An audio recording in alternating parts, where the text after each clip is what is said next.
Bienvenidos a Club de Prensa en NTN 24. Transmitimos desde Washington, a 3 cuadras de la Casa Blanca. Y no olviden ustedes que al final de este programa lo pueden ver completo o pueden ver apartes en nuestra página de Facebook, también por nuestra cuenta de Twitter. Y el audio, por si lo quieren escuchar, está en SoundCloud. Les doy la bienvenida a los invitados a Club de Prensa. En primer lugar, la corresponsal del diario El País de Madrid, Amanda Mars. Bienvenida a esta mesa como siempre, Amanda. Gracias. Pablo Sotero, director del Instituto Brasil, del Woodrow Wilson Center para Académicos, del Centro Woodrow Wilson para Académicos aquí en Washington, y además corresponsal. ¿Por cuántos años fue usted o estado de Sao Paulo en esta ciudad? 17. 17 únicamente. Bienvenido a este programa también. Mucho gusto. Y Pablo Pardo, corresponsal del Mundo de Madrid, bienvenido igualmente. Muchas gracias. A propósito, antes de entrar en el tema de Venezuela, hablábamos antes de entrar aquí al estudio sobre la controversia que hay en España, en algunas ciudades como Barcelona, por el turismo. España es uno de los 3 países más turísticos del mundo, con más de 50 millones de turistas al año. Esta es época de turismo, es verano, y es un país que tiene algo menos de 50 millones de habitantes. Usted vivió muchos años en Barcelona, ¿qué es lo que está pasando?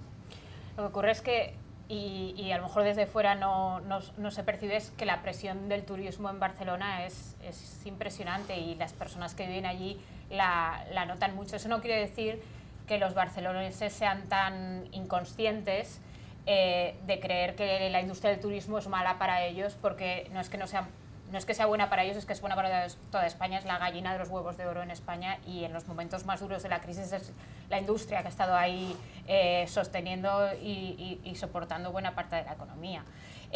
Lo que ocurre es que hay unas normas de civismo y unas normas también del fisco, de Hacienda y de pago de impuestos, que en el sector del turismo se soslayan más que en otros sectores. Y yo creo que más que pensar en regulaciones del turismo, simplemente las regulaciones que hay que se apliquen en el turismo mejor. Pablo Sotero conoce también muy bien Barcelona. Sí, y a Madrid, me encantan las dos ciudades. Creo que Barcelona es una ciudad más internacional, Madrid es una ciudad más cosmopolita. Creo que integra mejor a los otros. ¿Cuál es la diferencia ahí? Es la diferencia que Barcelona, por tener esta identidad muy fuerte, ¿no? Excluye un poco a la gente, ¿no? La gente no se siente tal vez tan bien recibida como en Madrid, que creo que es la cultura de una capital histórica, de una capital que ha estado presente en muchas partes del mundo. Creo que Madrid observa más esto. Barcelona tiene una experiencia internacional tal vez más reciente y se aísla un poco por el nacionalismo catalán.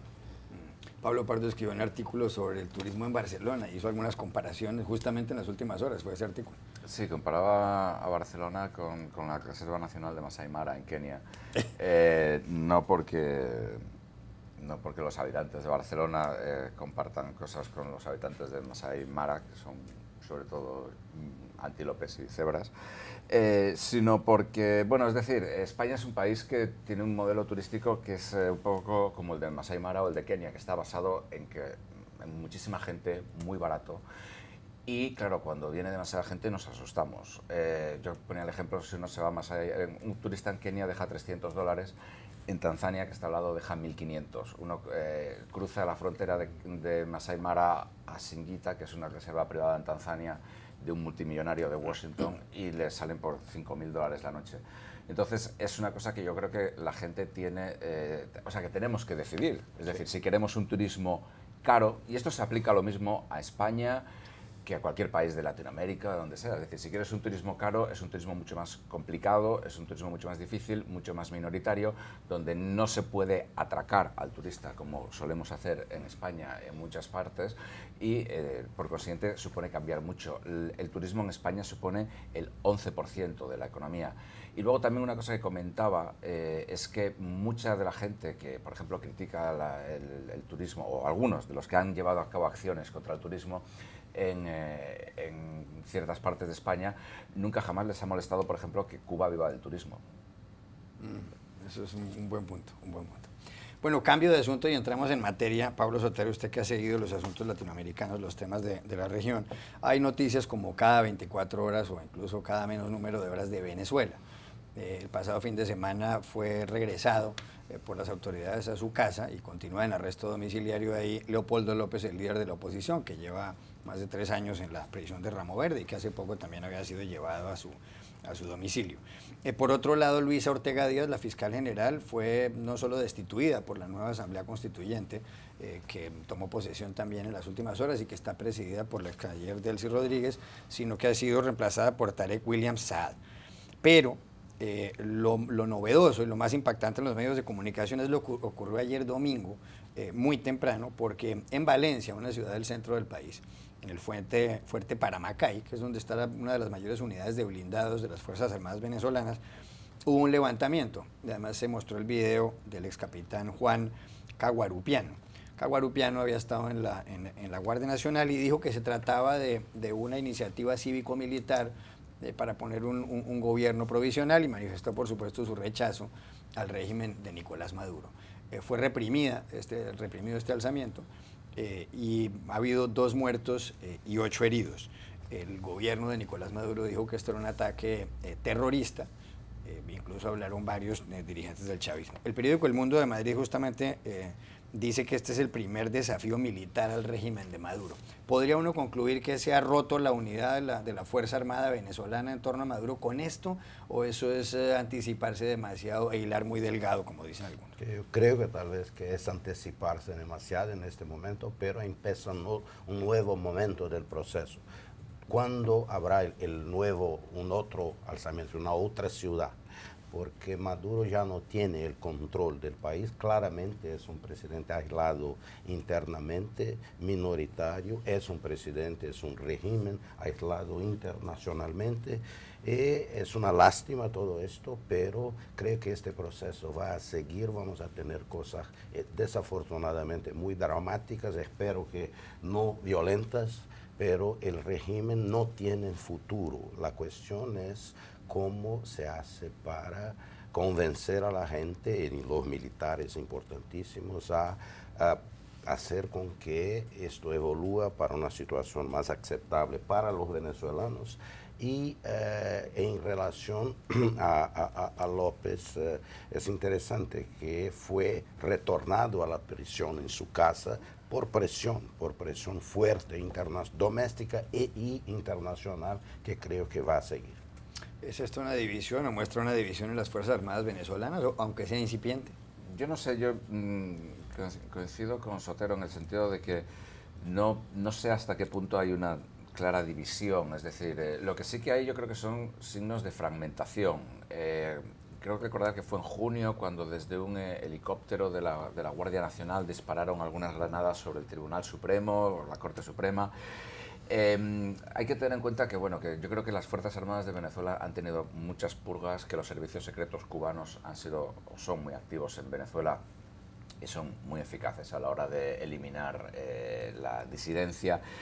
Por consiguiente, a mí no me extrañaría que hubiera más levantamientos un poco en esta onda, pero no un levantamiento claro. De todas maneras, es una señal más, digamos, de lo desesperado de la situación, el hecho de que si algo faltaba en Venezuela eran ya golpes de Estado, ¿no? Entonces ahora parece que nos estamos preparando para una sucesión de pequeños golpes de Estado. Hay que tener en cuenta también que, bueno, el propio Hugo Chávez era un golpista antes de ser un revolucionario. Normalmente los golpistas... O sea, los revolucionarios son golpistas frustrados. Primero intentas un golpe y si no te funciona, luego va a ser una revolución que tardas mucho más tiempo. Y eso fue un poco el caso de Chávez. Pero yo me temo que esto es todavía una señal más de desintegración social y de desintegración política y de desintegración del régimen de Nicolás Maduro. No es la primera vez que Juan Caguarupiano protagoniza un alzamiento militar. En el año 2014 lo desvincularon de las Fuerzas Armadas por lo que se llamó el Golpe Azul, también una especie de insurrección que fracasó. Claro, sí, lleva desde 2014 huido el ex capitán y no solo él, en los últimos meses ha habido detenciones a varios generales por lo que el gobierno ha calificado de operaciones de contrainteligencia. O sea que sí que hay intentos. Lo preocupante es que internacionalmente se vea como única salida, como posible solución en los militares, ¿no? En que los militares intenten estos pequeños golpes. Yo creo que a Maduro le ha erosionado también mucho el enfrentamiento con la ahora ex fiscal Luisa Ortega. Creo que eso es otro gran símbolo de cómo se está debilitando el apoyo más allá del núcleo, de su núcleo duro. Hay otro asunto que tiene que ver con Venezuela, Pablo, y en este caso es una columna que aparece en el diario El País de Madrid, escrita por Joaquín Villalobos. Villalobos fue uno de los jefes del Frente Farabundo Martí para la Liberación Nacional, el FMLN, en El Salvador, y posteriormente a que confesara sus delitos, o los delitos del Farabundo Martí, se ganó una beca en el St. Anthony's College, uno de los casi 40 colegios o colleges de la Universidad de Oxford, donde ha hecho muchas investigaciones y se ha vuelto un experto en procesos de paz y en transiciones y demás. Titula la columna Petróleo y dictadura en Venezuela. Y al término del escrito, que además es breve, dice, sin afectar de forma directa o indirecta los ingresos petroleros, la alianza entre estos y el chavismo y el militarismo puede mantener a Venezuela en una prolongada agonía. Lo que señala Villalobos es que mientras sigan las sanciones solamente contra los gobernantes venezolanos, como el caso de la de Estados Unidos contra Nicolás Maduro, que le ha congelado los bienes, y contra otros directivos del chavismo, no va a pasar nada. Otros consideran que sería grave una sanción contra el petróleo venezolano, por ejemplo, de parte de Estados Unidos, porque empobrecería al ciudadano común. Estados Unidos le compra a Venezuela 770.000 barriles de petróleo diarios, lo que equivale a 30 millones de dólares cada 24 horas. ¿Usted cree que hace falta una sanción económica contra la industria petrolera en Venezuela para que los que quieren que el régimen de Maduro se caiga, se caiga? Creo que los venezolanos ya sufren mucho. Creo que hay que encontrar maneras de sancionar al régimen, aislar al régimen y proteger a la gente. Es el gran reto de las fuerzas internacionales. Comprendo el argumento de Villalobos, que es un hombre que ha hecho una transición en su vida política, etc. Trae una experiencia muy importante. Creo que su análisis es correcta, pero que creo que los países, la comunidad internacional tiene que enfocar en aislar el régimen, por difícil que esto sea, proteger a la gente. Pablo Pardo. Sí, yo creo que la semana pasada comentábamos esto un poco, las sanciones en sí mismas, yo creo que nunca han acabado con un país. No ha habido país probablemente que haya tenido unas sanciones más duras que Irak con Saddam Hussein, acompañadas de una guerra en 1991, y Saddam continuó y siguió teniendo el poder en el país. Si las sanciones no se acompañan de algún tipo de oferta diplomática, de negociación, de plan de salida, normalmente no suelen funcionar. En el caso de Irán, por ejemplo, con el programa nuclear funcionaron porque eran unas sanciones muy claras, pero que tenían unos objetivos muy claros. Es decir, si hacéis esto, esto y esto, las sanciones se terminan. Yo creo que eso es fundamental. Si, por ejemplo, si Estados Unidos deja de importar petróleo de Venezuela, más o menos PDVSA deja casi de funcionar, porque ahora mismo Venezuela debe estar produciendo como 2 millones de barriles diarios. 1 millón de esos barriles se va a China como pago colateral de deudas. Otros 770.000 van a Estados Unidos, donde gran parte de eso se procesa y se devuelve a Venezuela. Entonces, en primer lugar, también hay que tener en cuenta que a todo el mundo está muy contento, todo el mundo habla muy a la ligera de sanciones, etcétera. La industria del petróleo estima que si Venezuela queda fuera del mercado, el precio del barril subirá a $10. Esto en Estados Unidos podrían ser 10, 15 centavos por galón de gasolina, en un momento en el cual Donald Trump está constantemente tuiteando que la gasolina está muy barata, etcétera, etcétera. Es decir, yo creo que hay muchas consideraciones, tanto desde el punto de vista, como decía Pablo, de la situación interna de los venezolanos, es decir, por el hecho de matarlos de hambre, por así decirlo, no se va a acabar el régimen o no va a venir democracia, sí, no fue a Irak. También hay que tener en cuenta las consecuencias, digamos, internacionales, políticas. Entonces, yo creo que podría ser parte de una estrategia, pero solo parte de una estrategia. Coincide con ese punto de vista. O sea, yo entiendo la frustración con el efecto de las sanciones hasta ahora. También creo que es justo preguntarse qué hubiese pasado sin las sanciones impuestas hasta ahora, porque lo que buscan es restar incentivos al apoyo de Maduro, que no haya dinero pues para comprar lealtades, etcétera. Tocar el petróleo es verdad que es algo como un botón nuclear. No se puede descartar al 100%, lamentablemente, pero sí que creo que es más razonable seguir explorando la vía de las sanciones individuales a cada vez más miembros del círculo íntimo de Maduro. Seguramente lo interesante es seguir por ahí, y en cualquier caso no se puede empezar a hablar de temas como embargo, de sanciones económicas al país sin tener un paquete de ayuda muy claro y muy bien establecido internacionalmente para Venezuela, porque lo primero que va a hacer el régimen al dejar de recibir esos 32 millones de dólares diarios va a ser trasladarlo al consumo y trasladarlo a las familias. Entonces creo que no se puede plantear ese botón nuclear sin tener muy bien pensada el paquete de ayuda internacional. Último asunto de Venezuela para terminar con este segmento. En El Mundo de Madrid, en su periódico, publica un periodista, Alberto Muñoz, un artículo titulado Silencio de la izquierda de Europa ante la situación en Venezuela. Y llama la atención esto porque dice: ha habido 123 muertos desde aquel día en que el Tribunal Supremo de Justicia despojó de competencias a la Asamblea Nacional, al Parlamento legítimamente elegido, pero hay un silencio clamoroso, manifiesta esta nota, de algunos líderes de izquierda europeos que no reprochan lo que está haciendo Nicolás Maduro. Uno de ellos, Jeremy Corbyn, el líder del Partido Laborista, el hombre que se enfrentó a Theresa May en las elecciones. Otro, también hombre de izquierda, inglés, Ken Livingstone, que fue nada menos que alcalde de Londres. Pero es que Ken Livingstone, el otro día en Talk Radio, una emisora en Londres, y esto llama la atención, que no haya tenido tanto impacto, dijo que a él le parece un error de Nicolás Maduro, y cito frases entre comillas, no haber ejecutado al menos a 200 familias de oligarcas venezolanos que tienen el 80% de la riqueza de Venezuela. Repito la frase: no haber ejecutado al menos a 200 familias de oligarcas. Por otra parte está Pablo Iglesias, el líder de Podemos o de Unidos Podemos, que ya es una coalición de dos partidos en España, que dice que siente envidia de quienes viven en Venezuela, y se ha dicho que él tiene muchos nexos también con Nicolás Maduro. Y Jean-Luc Mélenchon, candidato que fuera o precandidato presidencial, aunque no pasó a segunda vuelta en las elecciones francesas, a través de su portavoz dice que no sabe si quiere hacer declaraciones. ¿Es muy blanda la izquierda europea con el régimen de Venezuela, como algunos dicen que fue, por ejemplo, con la guerrilla colombiana en una época? Sí, desde luego que sí. Bueno, en el caso concreto de Livingstone, este tipo de declaraciones no son sorprendentes. Él dijo que la globalización estaba matando a más gente que el Holocausto. De todas formas, si Ken Livingstone opina que Maduro o Chávez deberían haber matado a 200 familias de oligarcas, él es responsable y debería ser juzgado, porque esas 200 familias de oligarcas seguro que tienen mucho dinero invertido en la City de Londres, de la cual él fue alcalde, con lo cual él ha estado contribuyendo a blanquear el dinero de las familias venezolanas, con lo cual Ken Livingstone debería ir a la cárcel. O tal vez incluso ser ejecutado, no lo sabemos.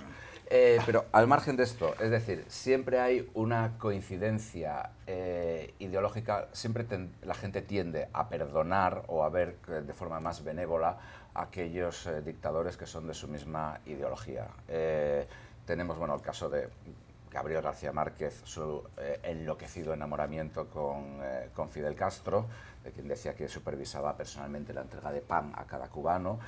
Pablo Neruda diciendo que Stalin era más sabio que todos los hombres juntos, pero también tenemos el caso contrario, es decir, ahora mismo, por ejemplo, en Europa tenemos a una gran parte de la derecha europea tratando de defender, están los pobres desesperados porque Donald Trump no les deja defenderles, cuando Donald Trump es un señor que desde muchos puntos de vista no es conservador, sí, pero tratan de defenderle cueste lo que cueste, es decir, mostramos una tolerancia, y hay estudios sobre esto, mucho más grande cuando es, digamos, nuestro partido o nuestra ideología la que comete excesos.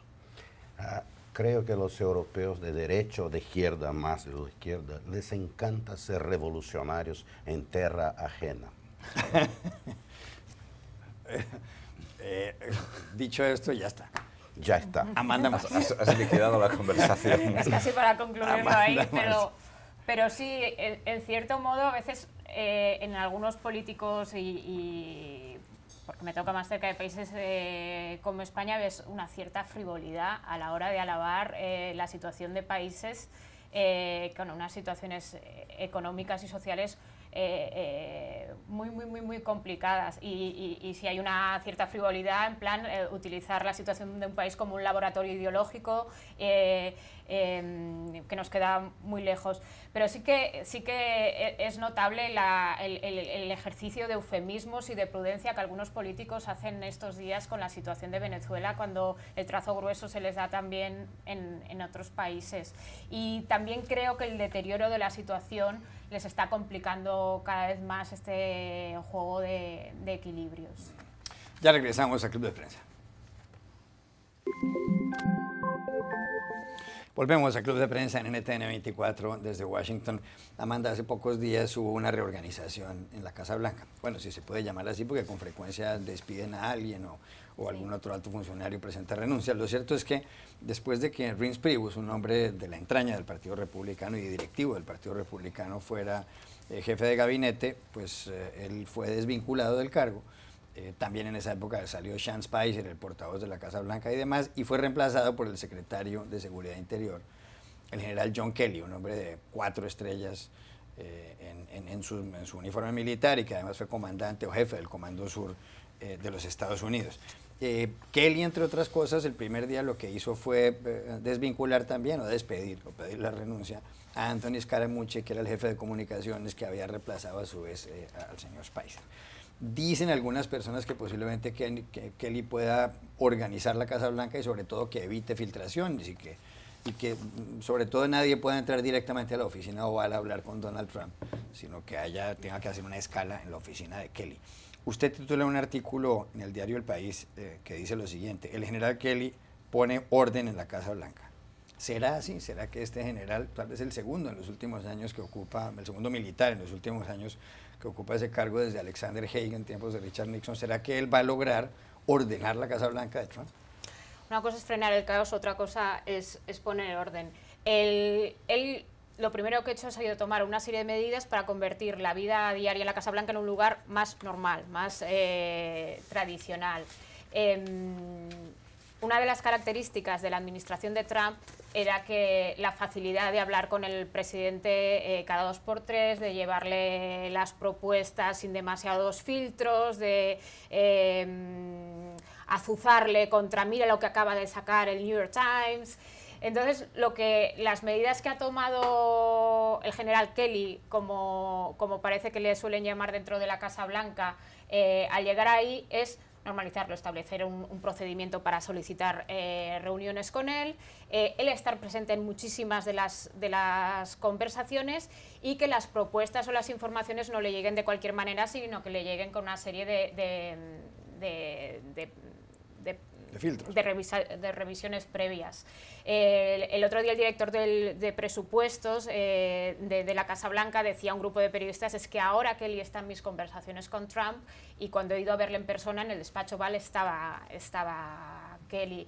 Y sí, todo esto está encaminado a normalizar el entorno de Trump. Trump es imprevisible, es volcánico, entonces intentar desafiar su carácter es difícil. Priebus fracasó, y parece que la estrategia ahora está más centrada en controlar su entorno y los estímulos que recibe. Por ejemplo, puso paz con Sessions, después de las críticas del presidente al quien es el fiscal general, que es algo ya de por sí muy polémico. Pues según contó la Associated Press, Kelly llamó a Sessions para decirle: su puesto no corre peligro, y digamos tapar esa crisis, y una serie de medidas más. Entonces, digamos, de momento ha puesto este orden. La cuestión es si esto va a servir para lo importante y la cuestión de fondo, que es frenar el caos y restablecer el puente con los republicanos del Congreso y el Senado, porque eso va a ser al final la clave de que la legislatura de Trump y el mandato de Trump pues cumpla sus 4 años. Se refiere, Amanda, Pablo Pardo, a Sessions, a Jeff Sessions, que es el fiscal general de Estados Unidos, es decir, el secretario de Justicia o el ministro de Justicia,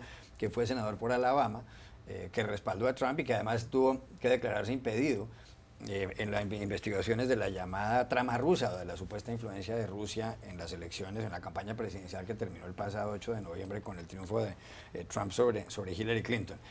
Sessions anunció también en las últimas horas, y usted tiene un artículo en el diario El Mundo sobre eso, ha dicho que ha imputado a 4 personas por pues, supuestamente haber filtrado información de la Casa Blanca o desde la Casa Blanca a los medios de comunicación. Eso parece ser un goteo permanente. ¿Podrá Kelly poner ese orden con la ayuda de Sessions desde la Secretaría de Justicia, desde la Fiscalía? Bueno, yo creo que más que la ayuda de Sessions, lo que necesita Kelly es la ayuda de Trump. Como comentaba Amanda, el estilo de gestión de Trump es tremendamente caótico y esa es su manera de ser. Y en su carrera empresarial así ha sido. La gente que ha trabajado con él describe siempre un verdadero caos a la hora de tomar decisiones o a la hora de hacer cualquier cosa. De hecho, había un amigo de Trump, creo que eran unas declaraciones off the record, que decía algo así como que la trama rusa es imposible que haya existido porque Donald Trump no puede estar 15 minutos sentado discutiendo algo. Entonces, lógicamente, tal vez por eso fuera el hijo y el yerno.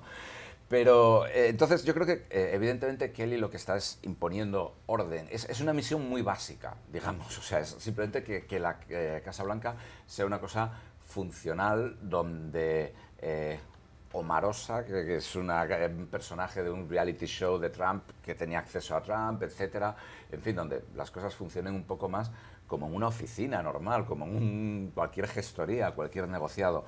Después de eso ya queda otra cuestión más complicada, que es, como comentaba Amanda, las relaciones con el Congreso. Esa era la que se suponía que iba a ser la misión de Prevost, no lo consiguió. Ahora mismo las relaciones con el Congreso de la Casa Blanca son entre muy malas e inexistentes, prácticamente no se hablan. Y ahí, bueno, Kelly va a tener que trabajar mucho porque aunque él tiene buena reputación en el Congreso y entre los dos partidos, no es un hombre, digamos, que haya trabajado mucho a ese nivel.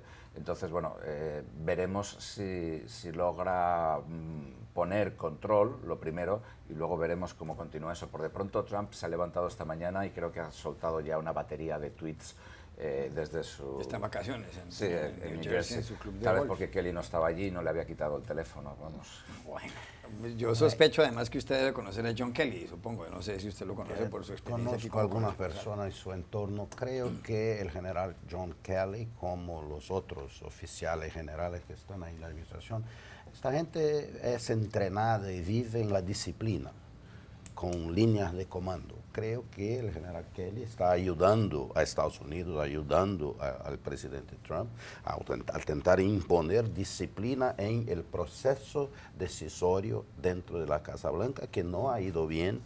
Trump no ha conseguido muchas victorias de la manera como es ahora. Como dijo Amanda, el presidente de Estados Unidos es imprevisible, entonces puede normalizar, y creo que Kelly intenta normalizar el proceso decisorio de la administración de la Casa Blanca, pero el gran reto es normalizar al presidente de Estados Unidos y ahí no sé si tendrá la ascendencia necesaria para convencer al presidente Trump para que su propio bien como presidente, para el bien de su país, debería submeterse a la disciplina no militar, a la disciplina del proceso decisorio que debe existir en una democracia. A propósito de su país, de Brasil, hay noticias, bueno, hay bastantes noticias de Brasil últimamente.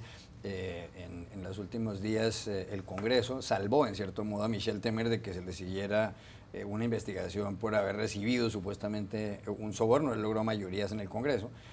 Hay elecciones en Brasil el año entrante, a mediados del año entrante, y el próximo presidente brasileño, quien reemplace a Temer, se posesionará el 1 de enero de 2018, que es la fecha, el 1 de enero en que se posesionan los presidentes brasileños. Un país con 200 millones de habitantes y una de las economías más fuertes de América Latina, pero está debilitada. Leíamos en un artículo en Forbes de Kent Raposa, que dice que Brasil da 2 pasos adelante y 1 paso atrás. Y que el desempleo en el segundo semestre de este año cayó al 13%. Casi 14 millones de personas perdieron un puesto de trabajo.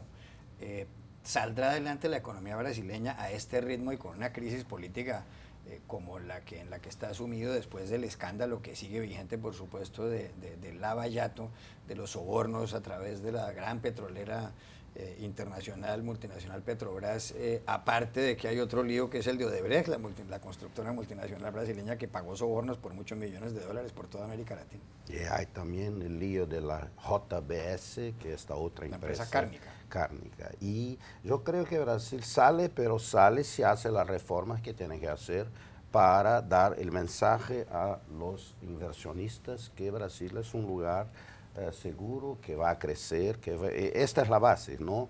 El presidente en su esfuerzo de salvar su mandato ahora ha hecho compromisos, acuerdos que dificultan a esto.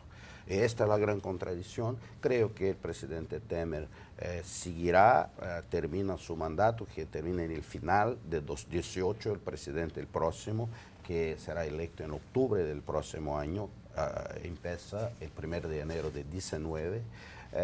Pero ahí hay grandes incógnitas. Creo que Brasil va a seguir con una economía, digamos, que crece muy poco, todavía 14 millones de desempleados en Brasil. Como dijo, todo depende de la capacidad de los líderes que están hoy desacreditados en Brasil. Alguna gente se sorprende que no hay manifestaciones callejeras en Brasil. No hay porque no hay liderazgos legítimos capaces de convocar a estas manifestaciones. La gente en Brasil creo que es muy práctica, no va a meterse en grandes manifestaciones sin que existan causas, digamos, claras y que produzcan un efecto positivo. Lo que hay de bien en Brasil es que este proceso va a seguir de una forma confusa, de una forma contorsionada, pero creo que en relativa paz. No vamos a tener en Brasil, creo, lo que tenemos en Venezuela, la inestabilidad permanente. Creo que en ese sentido la sociedad brasileña es bastante práctica y mantiene, lo que para mí es esencial, el apoyo masivo a la continuación de las investigaciones sobre corrupción sistémica en Brasil. Creo que en esto Brasil no solamente hace bien en su casa, Brasil gana respeto internacional porque está colaborando con los países donde estas empresas brasileñas cometerán crímenes para obtener contratos. Esto creo que es un dato positivo, no es muy claro hoy, pero se tornará más claro cuando Brasil salga de esto en democracia, con una economía en prosperidad. Antes de entrar acá me decía que usted siempre es optimista y hay muchas cosas que ha dicho son ciertas y que si usted trabajara en una empresa sería el director del departamento de la esperanza. Creo que sí. Está bien. Espero que sea esto. Está bien. Pablo Pardo. No, yo estoy completamente de acuerdo con él, vamos, es decir, creo que por supuesto hablar... o sea, Brasil está pasando por un momento, digamos, de un ajuste muy grande a todos los niveles. Yo creo que no solamente ajuste económico, sino también ajuste político y ajuste de expectativas políticas.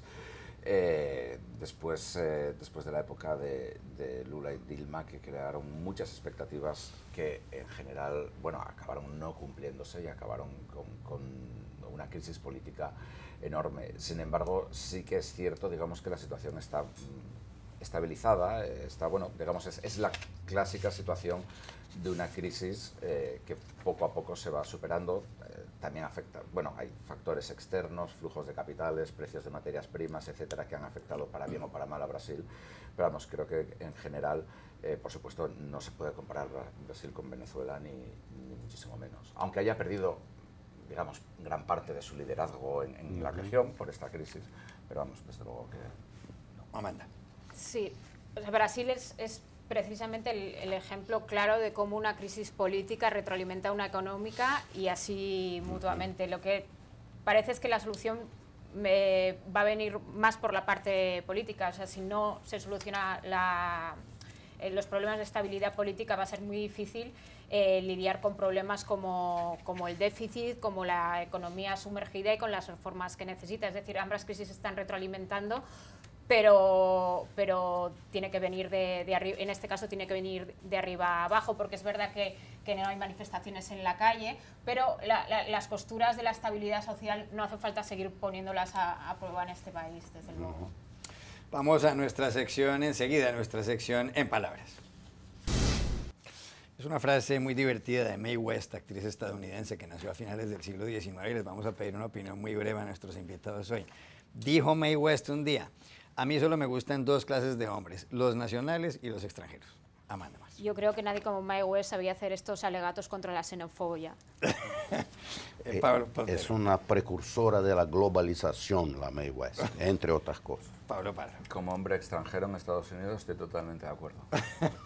Ya regresamos a Club de Prensa. Volvemos a Club de Prensa en NTN 24 desde Washington. Amanda, ayer el Canal 4 en el Reino Unido, el Channel 4, que se dice en inglés, de la BBC presentó un documental sobre Lady Di, sobre la princesa Diana de Gales, que murió en ese accidente en el túnel del Alma con su novio Dodi Al-Fayed a finales de agosto de 1997. Se cumple un aniversario más. Y además es la madre de Guillermo, que será rey de Inglaterra. Bueno, la actual reina es Isabel II. No se sabe si en algún momento ella abdique o fallezca, Dios no lo quiera, y termine su hijo, el príncipe Carlos, finalmente como rey, y cuando pase algo con Carlos, pues llegará Guillermo. En este documental, eran unas grabaciones en donde ella hablaba con un profesor que le estaba ayudando a expresarse en público, pero contaba cosas de su vida privada. Primero, que se había visto muy pocas veces con el príncipe Carlos antes de la boda, que él había inventado algunas veces, me parece que algo más de 12 o 13 veces. Se casaron, que la vida sexual de los dos fue un desastre. Ella se dio cuenta desde el principio que su marido amaba era a Camilla Parker Bowles, con quien se casó después. Dijo que tenían muy pocas relaciones sexuales, que en algún momento dado ya era una cada 3 semanas, que una de cada 3 semanas se le aparecía por el lugar donde ella estaba, y también ella cuenta que tenía ella una relación sentimental. Algunos medios de comunicación serios en el Reino Unido, como el Guardian, el periódico The Guardian, dicen que no debe haberse publicado, hecho un documental de estos, entre otras cosas, porque pues la ridiculiza en cierto modo y afecta a sus hijos, que no tienen por qué ver a su madre diciendo esto en público, en un canal de televisión, en un documental. ¿Cuál es su percepción de todo este asunto? Yo creo que ninguno de los detalles, que es verdad que hay detalles que se desconocen, pero ninguna de las grandes ideas que arroja ese documental creo que hayan tomado a nadie como con gran sorpresa en Reino Unido. No creo que nadie en Reino Unido pensase de esa pareja tan mediatizada y de la que se sabe tanto, que tenían unas excelentísimas relaciones sexuales diarias, y pese a ello pues el matrimonio fue un desastre. No lo creo que hubiese grandes revelaciones. Y al final este tipo de documentales o de revisiones a los personajes forman parte de los mitos, y en el fondo yo creo que son los que los hacen grandes.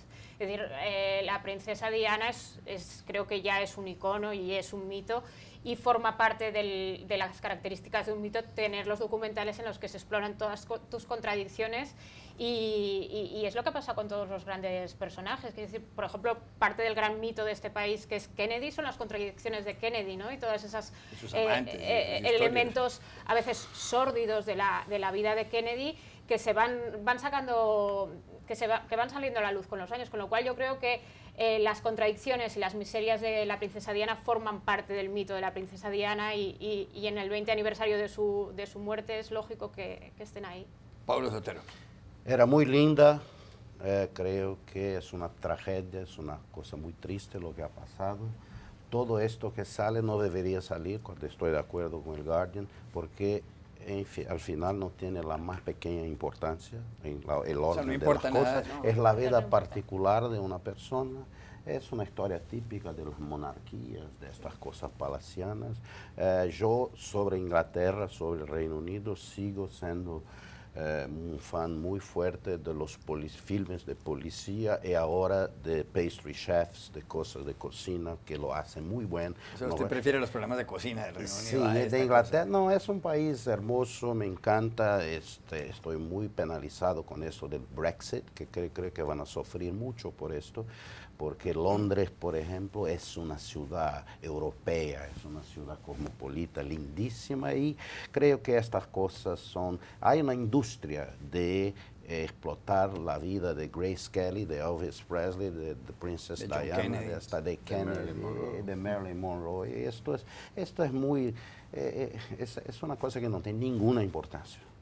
A propósito del Brexit y del Reino Unido, leía hoy en el Financial Times que las compañías por internet que buscan hacer parejas, conseguirle a una persona a su pareja, han cambiado bastante en el Reino Unido porque casi el 30% de quienes se inscriben en esas páginas piden que su pareja tenga una opinión similar en lo que tiene que ver con el Brexit. Me refiero a empresas en el Reino Unido, que si hay peleas con los que están en contra del Brexit es causa de rompimiento sentimental. Pablo Pardo, Lady D. Sí, bueno, con lo de las compañías para ligar por internet también creo que ha pasado en Estados Unidos desde que Trump está en la Casa Blanca. Sí, a mí esto de Lady me recuerda dos cosas. Una es la película esta, el discurso del rey, creo que se llamaba, con Colin Firth, donde aprende a hablar, pero bueno, no, efectivamente. Y otra es la versión británica de House of Cards, de la serie americana, que la británica es como la americana, pero con más mala sangre, ¿no? Más sarcasmo. Y bueno, hay precisamente una historia que envuelve a la monarquía y el primer ministro va a la casa de los sentimientos heridos, como él lo llama, que es donde vive la exmujer del rey de entonces, es decir, una clara referencia a la princesa Diana.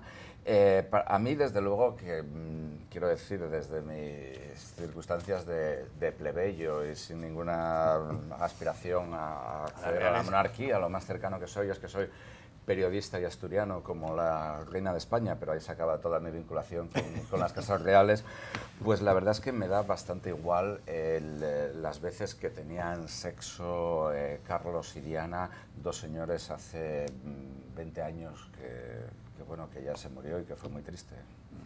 Ya regresamos a Club de Prensa. Volvemos a Club de Prensa en NTN 24 desde Washington. Últimos 4 minutos de programa. Amanda Mars, hay noticias también del Reino Unido, en este caso de la reina Isabel. No ha habido nunca un monarca tanto tiempo en el trono como la reina Isabel, que ya sobrepasó a la reina Victoria hace un tiempo, en 63 años y algo. Bueno, la madre de la reina Isabel, la reina madre que se llamaba, se tomaba casi una botella de ginebra al día, se bebía. Y ahora han aparecido en los medios de comunicación británicos, han aparecido el dato según el cual la actual reina Isabel, la reina Isabel II, se toma una ginebra y un dubonnet con una rodaja de limón y mucho hielo, o sea, 2 cócteles o 2 tragos antes del almuerzo, antes de la comida que llaman los españoles. Y luego con el almuerzo o con la comida de mediodía, toma vino, se toma 1 o 2 copas de vino y posteriormente un dry martini y a veces una copa de champaña, o sea, 4 o 5 copas diarias, eso ya es importante. Dicen algunos artículos ingleses, para que no vayan a decir que yo soy antibritánico, que no lo soy, que la señora puede ser considerada una alcohólica. ¿Cuál es su punto de vista sobre la circunstancia de que la reina Isabel se tome 4 copas al día mínimo?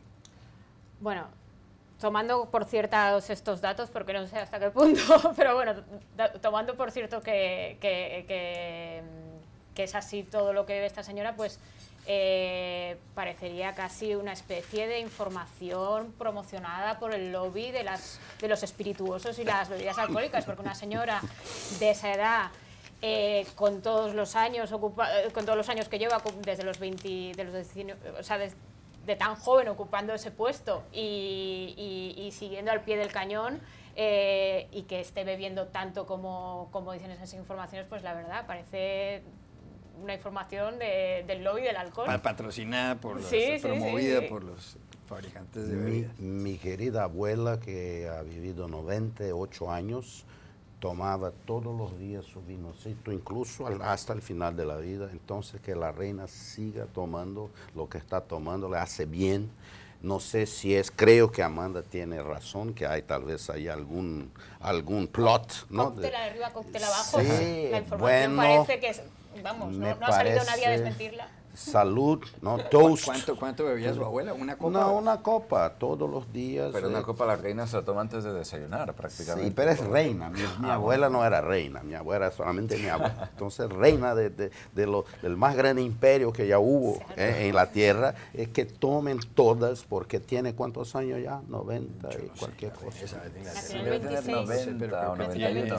Sí, 91. entonces que... Sí, 90 o 91.